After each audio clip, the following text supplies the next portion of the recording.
বিধ্বংসী আগুনে বহুমূল্য ৩০টি গাড়ি পুড়ে ছাই। কলকাতা বিমানবন্দরের কাছে একটি গাড়ির শোরুমে সোমবার ভোরে ভয়াবহ অগ্নিকাণ্ড ঘিরে চাঞ্চল্য ছড়ায়। ভোরের দিকে শোরুম থেকে ধোঁয়া ও আগুন বের হতে দেখা যায়। খবর পেয়ে দ্রুত ঘটনাস্থলে পৌঁছয় দমকল। আগুনের তীব্রতা এতটাই বেশি ছিল যে শোরুমের ভেতরে থাকা একের পর এক গাড়ি আগুনের গ্রাসে চলে যায়। দমকলের কর্মীরা বেশ কিছুক্ষণ ধরে চেষ্টা চালানোর পর আগুন নিয়ন্ত্রণে আনেন। প্রাথমিকভাবে জানা গিয়েছে এই ঘটনায় প্রায় ৩০টি গাড়ি পুড়ে বা ক্ষতিগ্রস্ত হয়েছে।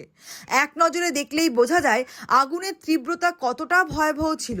আগুনের লেলিহান শিখার মুহূর্তের মধ্যে একের পর এক গাড়ি পুড়ে যেতে শুরু করে। কালো ধোঁয়ায় ঢেকে যায় গোটা এলাকা। আগুন যাতে আরও ছড়িয়ে না পড়ে সেই চেষ্টা চালাতে থাকেন দমকল কর্মীরা। বেশ কিছুক্ষণ ধরে চলতে থাকে আগুন নেভানোর কাজ। আগুন নিয়ন্ত্রণে আসার পর সামনে আসে ক্ষয়ক্ষতির ছবি। একাধিক গাড়ি সম্পূর্ণ পুড়ে যায়। বেশ কিছু গাড়িও ক্ষতিগ্রস্ত হয়েছে বলে জানা গিয়েছে। তবে এই ঘটনায় এখনো পর্যন্ত কোনো প্রাণহানির খবর সামনে আসেনি।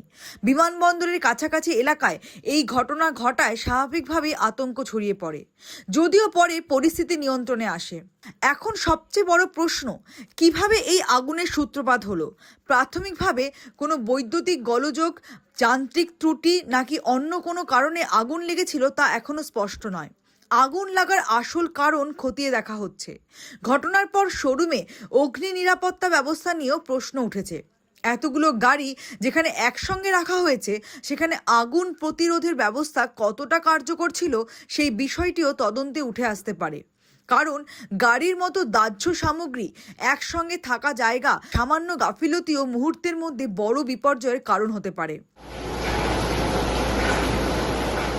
এই ঘটনায় আর্থিক ক্ষতির পরিমাণ এখনও পুরোপুরি স্পষ্ট নয়, তবে প্রায় ৩০টি গাড়ি পুড়ে যাওয়ার ঘটনায় ক্ষয়ক্ষতির পরিমাণ যে যথেষ্ট তা ইতিমধ্যেই স্পষ্ট।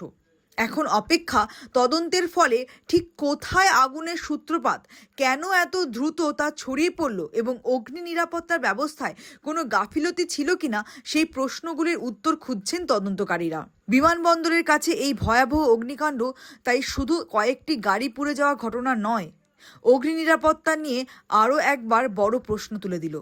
ব্যুরো রিপোর্ট, দিনকাল নিউজ, কলকাতা।